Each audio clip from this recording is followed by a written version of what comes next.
The COVID-19 pandemic posed challenges to agricultural-based livelihoods and food security in Kenya. But we're glad to note that various mitigation measures that were undertaken by all relevant stakeholders, and therefore availability, access, and affordability was attained. To further improve on this situation, and after consulting with relevant stakeholders, including governors in our maize growing region, I direct as follows: to ensure that our farmers are able to dry and sell their maize with minimal post-harvest losses, I do direct that maize drying charges at the National Cereals and Produce Board, NCPB, be reviewed downward by 50% from the current Kenya shillings 40 per unit to Kenya shillings 20 per unit. The national government will also make sure that maize dryers are made available to all maize growing areas by the coming season. These dryers will be community-based and therefore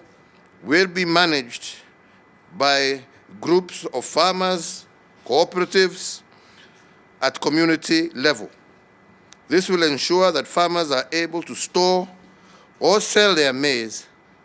at the appropriate moisture content and thus contribute to enhanced farmers' income. Number 3,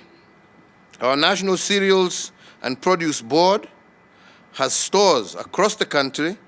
that are currently not in use. And so I therefore direct that the NCPB avail these stores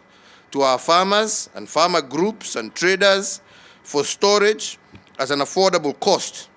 NCPB will therefore be required to review the current storage charges from the current Kenya shillings 10 per bag per month to Kenya shillings 3 per bag per month. And I also direct that the recommended minimum maize selling price by the farmer to be Kenya shillings 2,500 per 90 kg bag, and require that the ministry enforces these prices. The above interventions will therefore mean that the country will have sufficient maize, and therefore there will be no maize imports from outside COMESA and the East African Community region, and the millers are therefore directed to ensure that they prioritize mapping and mopping up of all the maize that is available locally. I also direct that the Ministry of Agriculture, Livestock, Fisheries and Cooperatives to engage with input suppliers to ensure that all inputs are available across the country at affordable prices within 1 month from this date, before the next planting season. I also note that there are outstanding payments due to the maize farmers,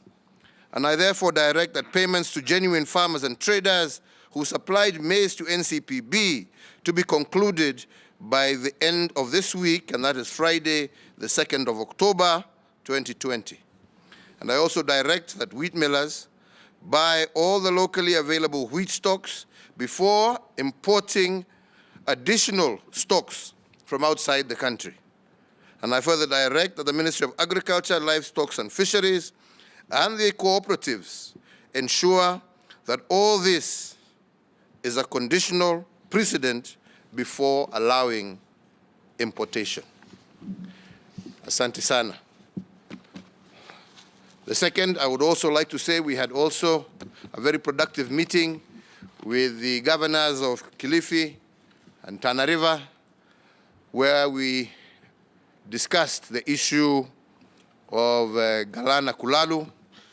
the farm and its future, and we have agreed to work on a program that will involve how, first and foremost, this farm can be subdivided so that the local communities are able to benefit and start participating in our food security situation in the country, and also how our herders can also have access for their livestock, and also how to commercialize the remaining part of the farm, also to enhance food security across the country.